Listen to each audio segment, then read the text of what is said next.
হা কৃষ্ণ তা নেই, মায়ের এবারে আলোর দিকে চলো, back to god head.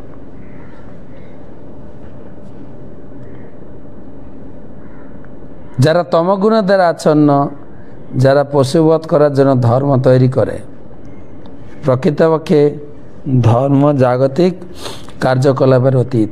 Shrikrishna সেই সম্বন্ধে নির্দেশ দিয়েছেন, একদম ডাইরেক্ট কৃষ্ণ বলে দিয়েছেন, সর্বধর্মান পরিত্যাজ্য, সমস্ত ধর্ম পরিত্যাগ করে কেবল আমার শরণাগত হবে। এইটাই লোক হজম করতে পারে না। হ্যাঁ, ভগবান এসেছিলেন ধর্ম প্রতিষ্ঠা করতে, না ধর্ম ছাড়াতে।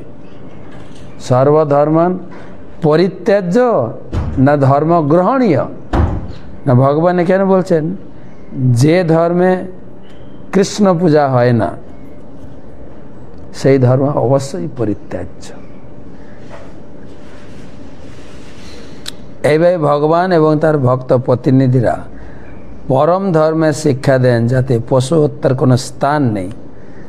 এটি অত্যন্ত দুর্ভাগ্যের বিষয় যে, প্রভুপাদ বলেছেন দেখেন, অত্যন্ত দুর্ভাগ্যের বিষয় যে বর্তমান সময়ে ভারতে বহু তথাকথিত মিশনারিরা ধর্মের নামে অধর্মের প্রচার করছে এবং তারা একজন সাধারণ মানুষকে ভগবান সাজিয়ে সকলকে, এমনকি তথাকথিত সন্ন্যাসীদেরও পর্যন্ত মাংস আহার করতে উপদেশ দিচ্ছে। কথাটা অনেক বড় ডোজ হয়ে গেল, তাই না লোকের কাছে? হ্যাঁ, সন্ন্যাসীদের। আমরা বাংলাদেশে যখন আমাদের ইসকনের প্রচার শুরু হলো, তার আগেও অনেক ধর্মের প্রচার ছিল। তারপরে একটা মেলা বসতো, খেতুরি মেলা, আমাদের ইন্ডিয়ার পাশে, মালদার পাশে, যেখানে নরোত্তম দাস ঠাকুরের জন্মস্থান খেতুরি। তার আরেকটা নাম হচ্ছে প্রেমতলি। মহাপ্রভু নিত্যানন্দ প্রভু তার প্রেমকে গচ্ছিত রেখেছিলেন সেই পদ্মাতে, প্রেমতলি। তো ওখানে একটা খেতুরি মেলা বসে, খেতুরি মেলা, যেটা প্রতিষ্ঠাতা হচ্ছেন নরোত্তম দাস ঠাকুর। বৈষ্ণব মেলা,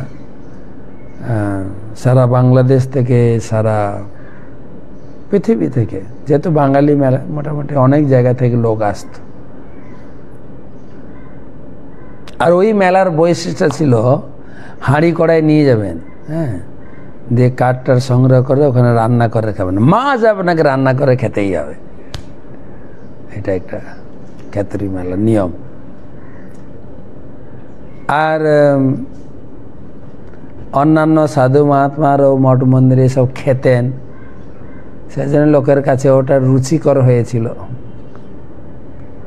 পরে পরে ইসকনের প্রচারে ধীরে ধীরে লোকের কাছে সেই ভাবনাটাকে জাগ্রত করা হলো যে না, মঠ মন্দির তো সাত্ত্বিক। আর লোকে সাধারণত জানে, কিন্তু লোকে সাধারণত জানে যে যারা গেরুয়া কাপড়ধারী গৈরিক বসন, যে ত্যাগের প্রতীক, তারা সাত্ত্বিক আহারী, সাত্ত্বিক ভোজন করে। আর যখন এটা আরো একটু ব্যাপকভাবে প্রচারের পরিকাঠামো না হলে, লোকে তখন বুঝতে পারছে, আরে বাপরে, আমরা যে ধর্মপথে ছিলাম এর ভিতরে গলত। ধীরে ধীরে খেতুরি মেলাতেও ইসকন প্রবেশ করতে চললো এবং ক্যাম্প হলো, প্রসাদ বিতরণ শুরু হলো, প্রচার শুরু হলো, স্টেজ প্রোগ্রাম শুরু হলো। এবং এটা যে পবিত্র মেলা, নরোত্তম দাস ঠাকুর আমাদের পরম্পরাতে যুক্ত। নরোত্তম দাস ঠাকুর লোকনাথ মহারাজের শিষ্য, পরম নরোত্তম। এবং শুধু তাই না, নরোত্তম দাস ঠাকুর ছিলেন স্বয়ং মহাপ্রভুর প্রকাশ। মহাপ্রভু চলে যাওয়ার পরে, পঞ্চতত্ত্ব যখন চলে যান, তিনজন বিশেষ করে, মহাপ্রভু, নিত্যানন্দ প্রভু এবং শ্যামানন্দ প্রভু। হ্যাঁ, নরোত্তম দাস ঠাকুর ছিলেন নিত্যানন্দের প্রকাশ, মহাপ্রভু ছিলেন শ্রীনিবাস আচার্য, অদ্বৈত আচার্য, তিনি হচ্ছেন পরবর্তীকালে তিনি এলেন শ্যামানন্দ প্রভু। তো সাক্ষাৎ নিত্যানন্দ। তো তার সেই জায়গায় এরকম সহজে এরা গিয়ে মাছ মাংস খাওয়া শুরু, মোটামুটি একটু পর্যায়ে এখন আনা হয়েছে। এখন মাছ মাংস রান্না হয় না, শুদ্ধ সাত্ত্বিক মেলায় সেই পর্যায়ে নিয়ে আসা হয়েছে। সন্ন্যাসীরা পর্যন্ত আহার করছে।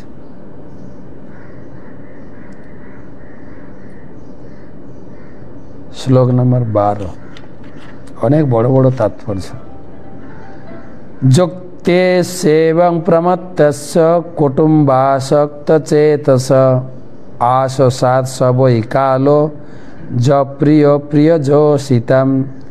যুক্তস্যেবং প্রমত্তস্য কুটুম্বাসক্ত চেতস আশসাৎ সবৈ কালো য প্রিয় প্রিয় যোষিতম।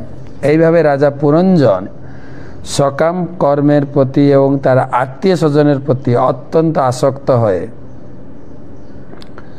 এবং কলুষিত চেতনার দ্বারা প্রভাবিত হয়ে জীবনের সেই অবস্থায় উপনীত হয়েছিলেন যা কামিনী প্রিয় ব্যক্তিদের কাছে অত্যন্ত প্রিয়। তাৎপর্যটা পড়ি।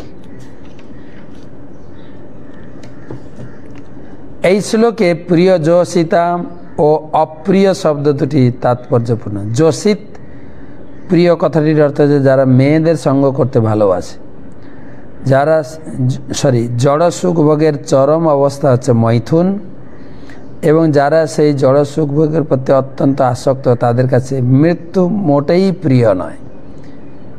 এ সম্পর্কে একটি শিক্ষাপ্রদ কাহিনী রয়েছে। একটি সাধু যখন ব্রহ্মে ভ্রমণ করছিলেন তখন তার সঙ্গে এক রাজকুমারের সাক্ষাৎ হয়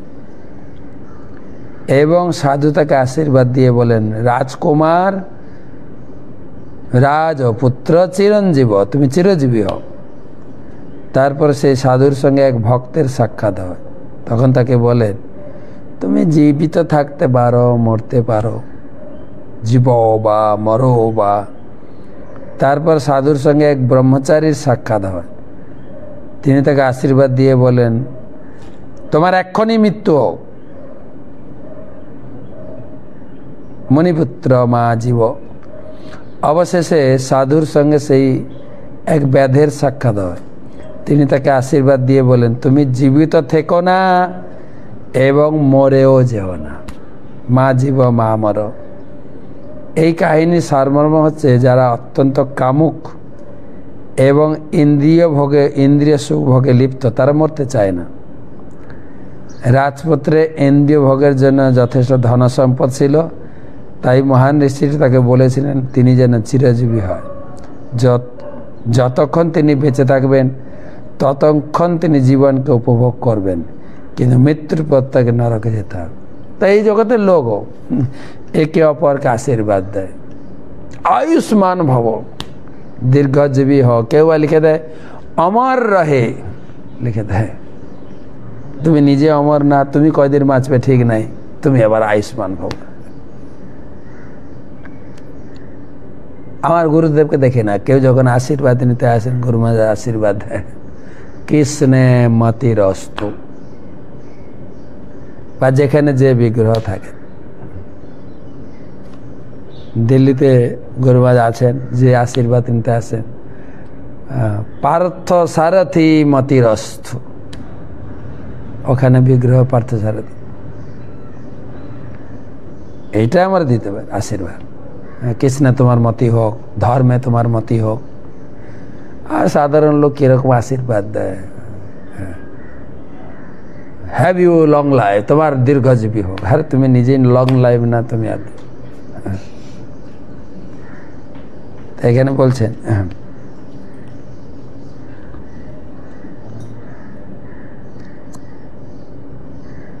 যেহেতু ব্রহ্মচারী ভগবত ধামে উন্নীত হওয়ার জন্য কঠোর তপস্যা করেছিলেন, তাই তাকে ঋষি তাকে তৎক্ষণাৎ আশীর্বাদ দিলেন, এখনই যেন তোমার মৃত্যু হয়। কারণ তার কঠোর কিচ্ছর সাধারণ জীবন সমাপ্তি হয়ে তিনি যেন ভগবত ধামে ফিরে যান। মহাত্মা ভগবত ভক্তদের পক্ষে বেঁচে থাকা মরে যাওয়া দুই সমান, কারণ জীবিত অবস্থায় তিনি ভগবানের সেবা করেন, মৃত্যুর পরেও ভগবানের সেবা করে থাকেন। এইভাবে ভগবত ভক্তের কাছে ইহকাল পরকাল দুই সমান, কারণ উভয় অবস্থাতেই তিনি ভগবানের সেবা করেন। বেদ যেহেতু পশু হত্যা করে অত্যন্ত জঘন্য জীবনযাপন করছে, তাই তাকে মৃত্যুর পর নরকে যেতে হবে। তাই তাকে উপদেশ দেওয়া হয়েছিল সে যেন জীবিত না থাকে আর যেন মরে না যায়। সুন্দর কাহিনী প্রভুপাদ লিখেছেন। মোটামুটি ভক্তদের জন্য দিয়ে গেছেন, জীব বা মরবা, তুমি বেঁচেও থাকতে পারো, বেঁচে থাকলেও ফিস্ট, মোটামুটি অনেক রকমের খাওয়া দাওয়া শিখে ফেলেছি।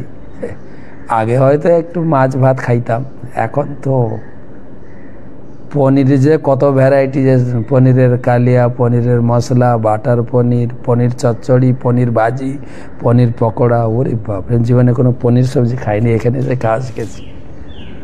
তারপরে কেঁচো ভাজা, নাড়ি ভাজা, চাউমিন, ম্যাকারনি, পাস্তা, পিজা, কোথায় খাইতে। যতদিন বাঁচবে হরির নাম করো আর ফিস্ট খাও, ফিস্ট। মাঝে মাঝে একটু ভয় লাগে, এই সামনের একাদশী, এই কি যেন একটা নির্জলা, এখন থেকে গলা শুকাচ্ছে নাকি লোকের, কে জানে, এই নির্জলা আসছে জানো তো, সবাই বলা বলি করছে। কিন্তু নির্জলার পরে পরেই তো জলা মানে প্রচুর খায়, খালি ঘন ঘন পারণটা দেখে কখন পারণ, বাস। প্রভুপাদ বলেছেন ফাস্টিং এর পরে ফিস্টিং। বা আমাদের দেখা যায় একাদশীর কথা শুনে লোকে ভয় খেত, একাদশীতে যেন এনজয় করে লোক।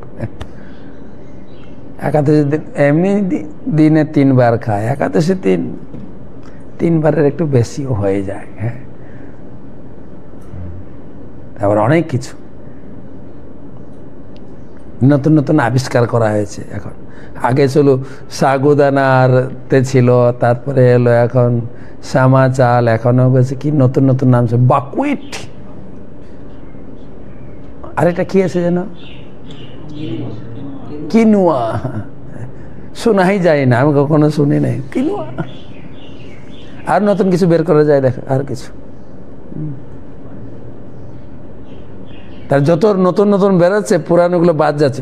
সবকে খেতে নাই, ওর ভিতরে অন্য কিছু মেশানো আছে, বুঝে কিনুয়ার ভিতরে না, কিনুয়াটা দামি তো ওই জন্য এটা ঠিক, এটা ঠিক আছে। ফিস্ট আর ফিস্ট, দেখা যাচ্ছে ভক্ত হওয়ার পরে মধ্যপ্রদেশটা বাড়ছে অনেকে। সেদিন সাধু এখানে আশীর্বাদ দিয়েছে, ভক্তদের মৃত্যু আর ভক্তদের বেঁচে থাকে দুটোই সমান। কিন্তু একটা বাংলায় কথা ছিল না, শাঁখের করাত, কেলেও কাটে আসলেও কাটে। হ্যাঁ, রাজা পুরঞ্জন অবশেষে বার্ধক্যে পদার্পণ করেছিলেন। বার্ধক্যে ইন্দ্রিয়গুলো দুর্বল হয়ে যায়, আর যদিও বৃদ্ধরা ইন্দ্রিয় উপভোগ করতে চায়, বিশেষ করে মৈথুন সুখ, কিন্তু যেহেতু ইন্দ্রিয় সুখের যন্ত্রটি আর কাজ করে না, তাই তারা অত্যন্ত দুঃখ অনুভব করে। এই প্রকার কামুক ব্যক্তিরা মৃত্যুর জন্য কখনোই প্রস্তুত নয়। তাই কেবল তথাকথিত বৈজ্ঞানিক প্রগতির মাধ্যমে আয়ু বৃদ্ধি করার চেষ্টা করে। কিন্তু মূর্খ রুশ দেশীয় বৈজ্ঞানিক সম্প্রতি দাবি করেছে তারা বৈজ্ঞানিক প্রগতির মাধ্যমে মানুষকে অমরত্ব দান করতে চলেছে। এই প্রকার উন্মাদ ব্যক্তিদের নেতৃত্ব আজকের সভ্যতা পরিচালিত হচ্ছে। কিন্তু চিরকাল বেঁচে থাকার বাসনা সত্ত্বেও নিষ্ঠুর মৃত্যু এসে তাদের অন্য লোকে নিয়ে চলে যায়। এই প্রকার মনোভাব হিরণ্যকশিপু প্রদর্শন করেছিলেন, কিন্তু যথাসময়ে ভগবান স্বয়ং এসে নিমেষের মধ্যে তাকে সংহার করেছিলেন। এ সময় হয়ে গেল তো, দুটো শ্লোক পড়তে পড়তে। দুটো প্রশ্ন আছে, একটু পড়ি, অনেকদিন প্রশ্ন উত্তর হয়নি।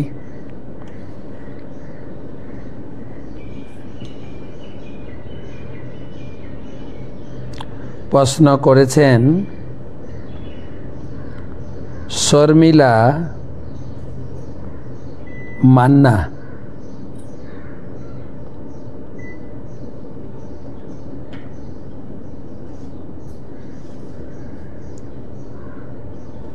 শর্মিলা মান্না প্রশ্ন করেছেন, সেই খাওয়া দাওয়ার কথা এলো তো আবার।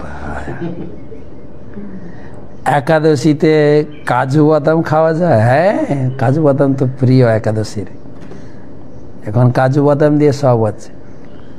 কাজু বাদাম বাটা দিয়ে ভালো করে ফুলকপি সবজি বানাচ্ছে, ভালো করে কি বলে এঁচড়ের সবজি বানাচ্ছে।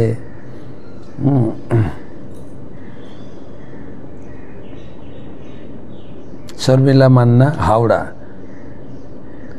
একাদশীর দিন কাজু বাদাম খাওয়া যাবে? বলেন না মহারাজ। তো কাজু বাদাম আবার সাগুর পোলাও, কিনোয়ার পোলাওতে, খিচড়িতে খেতে কোথায় আর বাদ যাচ্ছে কাজু বাদাম। বাদাম যে কোনো বাদাম খেতে পারেন, কাজু বাদাম, চীনা বাদাম না কি বলে, লালটাকে চীনা বাদাম, আর কাঠবাদাম, পিস্তা, এসব বাদাম ক্যাটাগরিতে।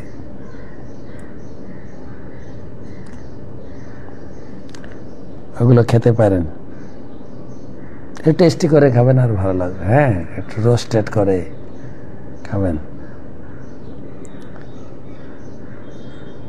পরবর্তী প্রশ্ন,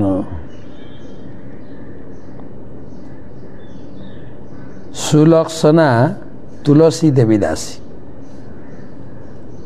হরে কৃষ্ণ মহারাজ, প্রণাম। প্রায়শ্চিত্ত কি, কেন করতে হয়? আমাদের বৈষ্ণবদের কি এই বিধান প্রযোজ্য? অবশ্যই প্রায়শ্চিত্ত করতে হয় পাপ করলে। পাপের প্রায়শ্চিত্ত বলে না, এবং এক একটা পাপের জন্য এক একটা প্রায়শ্চিত্ত আছে। ভাগবতমে প্রায়শ্চিত্তের বর্ণনা দিয়েছেন, এবং প্রায়শ্চিত্তের বর্ণনা শুনে পরীক্ষিত মহারাজও বিচলিত হয়ে গেছিলেন। প্রায়শ্চিত্ত এত কঠিন, কিন্তু পরবর্তীকালে সুখদেব গোস্বামী প্রায়শ্চিত্ত বিধানটাকে বাদ দিয়ে ভগবত ভক্তি প্রতিষ্ঠা করলেন। কেউ যদি ভগবত ভক্তি করি, তাকে পাপের প্রায়শ্চিত্ত আর করতে লাগে না। তার মানে এই নয় পাপ করতে থাকবো আবার হরি নাম করে দেব, গীতা পড়ে দেব, তাহলে প্রায়শ্চিত্ত হয়ে গেল। সেটাকে আবার রেস্ট্রিকশন দিয়েছেন পদ্মপুরাণে। নাম বলে পাপ আচরণ করা, সেখানে ভগবত ভক্তি রুদ্ধ হয়ে যাবে। তাই আমাদের গীতায় ভগবান বললেন পাপটাকে বন্ধ করতে হবে। তাহলে আগে যা পাপ